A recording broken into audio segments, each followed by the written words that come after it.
Welcome to the digital school of science. তোমাদের প্রত্যেককে YouTube চ্যানেলে স্বাগত জানাই। আশা করি প্রত্যেকেই ভালো আছো। প্রত্যেক দিনের মতো আজকে আরও একটি নতুন টপিক নিয়ে আজকের এই ক্লাস। আজকের ক্লাসে আমরা আলোচনা করব সমান্তরাল কাঁচফলকের মধ্য দিয়ে আলোর প্রতিসরণ কিভাবে হয়। তোমরা স্ক্রিনে কয়েকটা প্রশ্ন দেখতে পাচ্ছ। ঠিক এই ধরনের প্রশ্নগুলোই কিন্তু তোমাদের মাধ্যমিকে আসে। তোমরা স্ক্রিনশট করে প্রশ্নগুলো রেখে দাও। ক্লাসটি দেখার পরে এই প্রশ্নগুলোর উত্তর করার তোমরা চেষ্টা করবে। খুব ছোট্ট একটি ক্লাস হবে আজকে, খুব মন দিয়ে শোনো, কিন্তু ক্লাসটি অত্যন্ত ইম্পর্টেন্ট, কারণ এখান থেকে তোমাদের কিন্তু মাধ্যমিকে প্রশ্ন আসে। তো চলো আজকের ক্লাসটা শুরু করা যাক।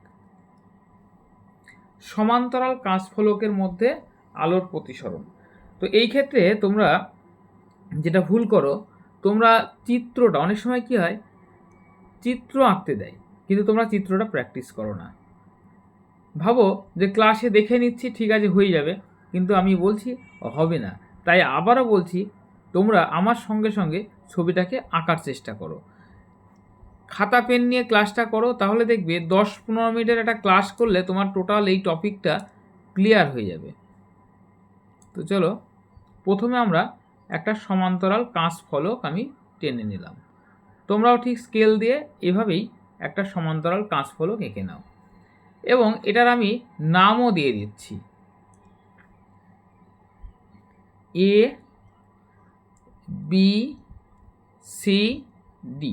এটার একটা নাম দিয়ে দিলাম আমরা, এ বি সি ডি, একটা সমান্তরাল কাঁচফলক। এখন প্রথমে যে তলটা রয়েছে সেটা হচ্ছে এ বি তল, আর পরে যে তলটা রয়েছে সেটা হচ্ছে সিডি তল। তো এবারে এই যে রশ্মির যখন আমরা চিত্র অঙ্কন করব, এই জায়গাটাই তোমাদের একটু খেয়াল রাখতে হবে। দেখো, প্রথমে একটি রশ্মি এসে আপতিত হচ্ছে। এই যেটা আপতিত রশ্মি আর নির্গত রশ্মি, এই দুটো কিন্তু পরস্পর সমান্তরাল হবে। তাই আমি আপতিত রশ্মিটা যখন আঁকবো, তোমরা এইখানটা একটু খেয়াল করো। আমি যতটা পারছি এই অ্যাঙ্গেলটাকে ছোট করার চেষ্টা করছি, বুঝতে পারছো? মানে অ্যাঙ্গেল মানে কোন অ্যাঙ্গেলটা বলো তো? এই যেটা হচ্ছে এবি তলের সঙ্গে যে কোণটা রয়েছে। কেন বলছি তার কারণ হচ্ছে, যদি আমি এই কোণটাকে প্রথমে বেশি বড় করি, তাহলে দেখো যখনই এখানে প্রতিসরণ হবে, প্রতিসরণের পরে যেটা ঘটবে, দেখো আমি এখানে একটা লম্ব টানি আগে। প্রতিসরণের পরে যেটা ঘটবে, এখানে লম্বটাকে টেনে নিই, রশ্মি কী হবে, অভিলম্বের দিকে বেঁকে যাবে। তো অভিলম্বের দিকে যখন রশ্মিটা বাঁকবে, এক মিনিট দাঁড়াও, হ্যাঁ, এই যে রশ্মিটি, আমি এটা কালিটা চেঞ্জ করে দিই, এই রশ্মিটা কিন্তু সোজা বেরিয়ে যেত, কিন্তু সোজা বেরিয়ে না গিয়ে এখানে প্রতিসরণ ঘটবে। এইখানে প্রতিসরণ ঘটলো। দেখো, যেহেতু বায়ু মাধ্যম ছিল আর কাঁচ হচ্ছে লঘু মাধ্যম, ঘন মাধ্যম, মানে এই উপরটা বায়ু মাধ্যম, বায়ু মাধ্যমটা হচ্ছে লঘু মাধ্যম। এটা আমি লিখে দিচ্ছি, এটি হচ্ছে লঘু মাধ্যম, আর কাঁচ হচ্ছে, এটা হচ্ছে ঘন মাধ্যম। তাহলে যখনই লঘু থেকে ঘনতে আসবে, তখন অভিলম্ব, এই যে অভিলম্বের কাছে চলে আসবে, অর্থাৎ আপতন কোণের থেকে প্রতিসরণ কোণের মানটা কম হবে। ঠিক আছে, এবার আলোটা সিডি তলে এসে পড়লো। এই সিডি তলে এসে পড়ার পরে এইখানে কী হবে, আরও একবার প্রতিসরণ ঘটবে। আচ্ছা, এখানে আমি আবার একটা লম্ব টানি,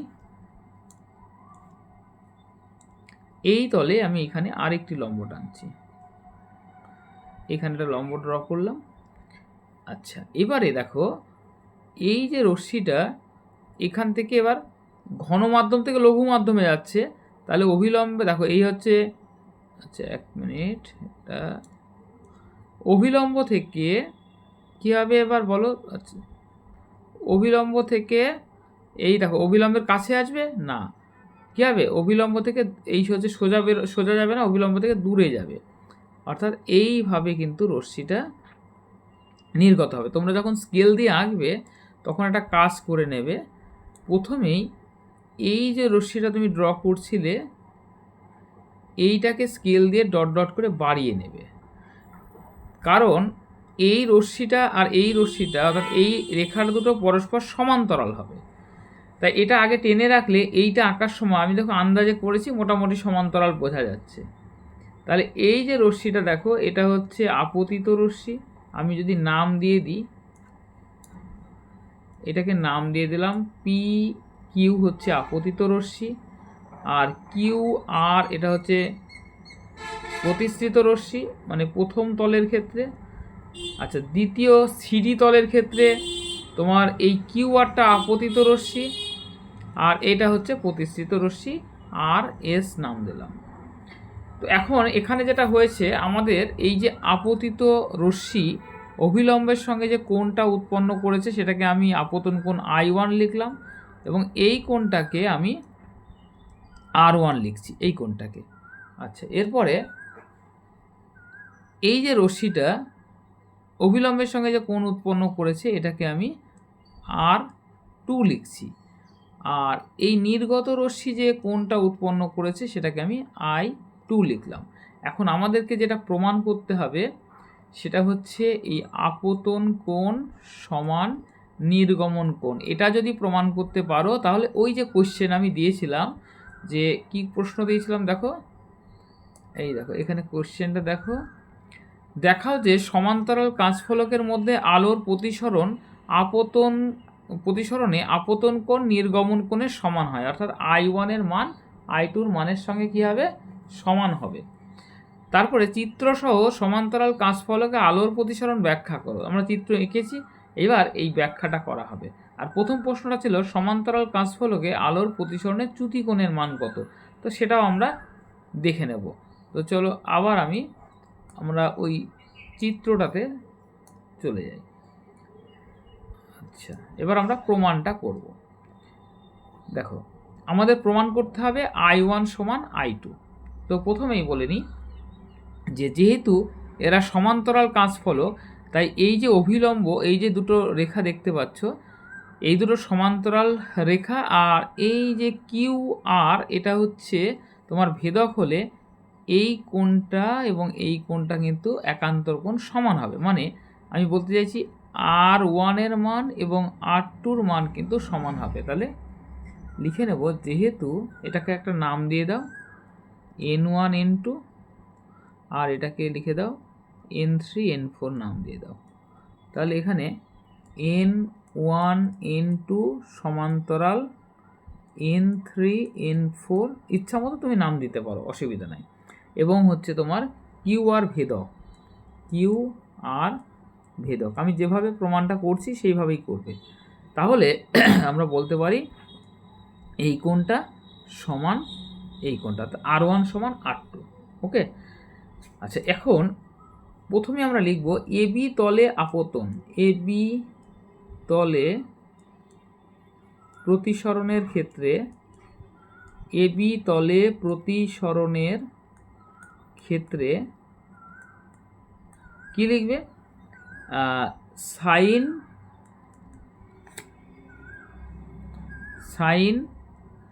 I1 সমান sign I1 by sine R1, এটা সমান আমরা লিখব কি, আমরা প্রতিসরণের সূত্র জানি, প্রতিসরণের সূত্রে কি বলা ছিল, sine I by sine R সমান মিউ। আচ্ছা, এই আলোটা দেখো এ থেকে জিতে মানে এয়ার থেকে কাছে গিয়েছে, তা আমি এখানে কি লিখতে পারি, এ মিউ জি লিখতে পারি। কিভাবে হয় এটা তোমরা প্রতিসরণের যে ক্লাসটা আমি করেছি ইউটিউবে আমার চ্যানেলে আছে, তোমরা ওই ক্লাসটা দেখে নেবে, প্রায় 40-45 মিনিটের ক্লাস করা আছে, সেখানে ডিটেলসে এই ব্যাপারগুলো আলোচনা করেছি, তোমরা চাইলে ক্লাসটি দেখে নিতে পারো। এবং সিডি তলে প্রতিসরণের ক্ষেত্রে, সিডি তলে প্রতিসরণের ক্ষেত্রে সাইন, এখানে দেখো কি হয়েছে, আপতন কোণ এখানে এই ক্ষেত্রে R2 আর এটা হচ্ছে I2, তাহলে sign R2 by sine I2, এই দেখো এটা আপতন কোণ আর এটা হচ্ছে প্রতিসরণ কোণ। এবার লাইটটা কি হয়েছে দেখো, এখানে কাঁচ থেকে এয়ারে ঢুকেছে, তাহলে কি লিখবে, জি মিউ এ লিখবে। ওকে, এবারে কি করবে তোমরা, এই দুটোকে গুণ করে দাও, এটাকে মনে করো 1 নম্বর সমীকরণ, এটাকে মনে করো 2 নম্বর সমীকরণ, এই 1 আর 2কে গুণ করে দাও, 1 গুণিত 2 করে দাও, তাহলে কি হবে দেখো, sine I1 by sine R1 into sine R2 by sine I2 is equal to a mu g into g mu a. এবার তোমরা জানো a mu g into g mu a এই গুণফলটা কিন্তু 1 হয়, ঠিক আছে? এটা আমি ওই ক্লাসে কিন্তু দেখানো আছে, প্রতিসরণের ক্লাসটা তোমরা দেখে নিতে পারো, ওখানে করা আছে এ mu g into g mu এ এটা ইকুয়াল টু 1 হয়।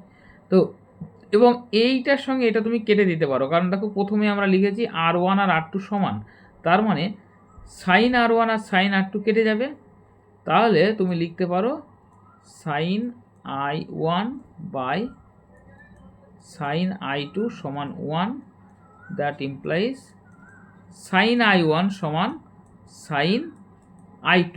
অতএব আমরা লিখতে পারি I1 সমান I2। এটাই তো প্রমাণ করতে চাইছিলাম আমরা, I1 সমান I2, অর্থাৎ আপতন কোণ নির্গমন কোণের সমান। তার মানে এই যে রশ্মিটা, এই যে আপতিত রশ্মি এবং এই যে নির্গত রশ্মি, এরা পরস্পর সমান্তরাল। অর্থাৎ এই একটা অ্যান্সারের মাধ্যমে তুমি 2-3টে কোশ্চেনের মুখোমুখি হতে পারো। কি কি প্রশ্ন? তোমাকে বলা হলো যে সমান্তরাল কাঁচফলকের মধ্যে আলোর প্রতিসরণ চিত্রসহ ব্যাখ্যা করো, এই একটাই অ্যান্সার। তোমাকে বলা হলো দেখাও যে সমান্তরাল কাঁচফলকে আলোর প্রতিসরণে আপতিত রশ্মি এবং নির্গত রশ্মি কি না একে অপরের সমান্তরাল, সেটা দেখালে। এবং যদি বলে যে এই সমান্তরাল কাঁচফলকের চ্যুতিকোণের মান কত, দেখো যদি দুটো কোণ সমান হয়ে যায় তাহলে চ্যুতিকোণ ডেল্টা কত হবে? ডেল্টা হবে 0। একটা থেকে একটা বিয়োগ করে দাও, তাহলে ডেল্টার মান কত হবে? 0। আশা করি আজকের ক্লাসটি তোমরা খুব ভালোভাবে বুঝতে পেরেছো।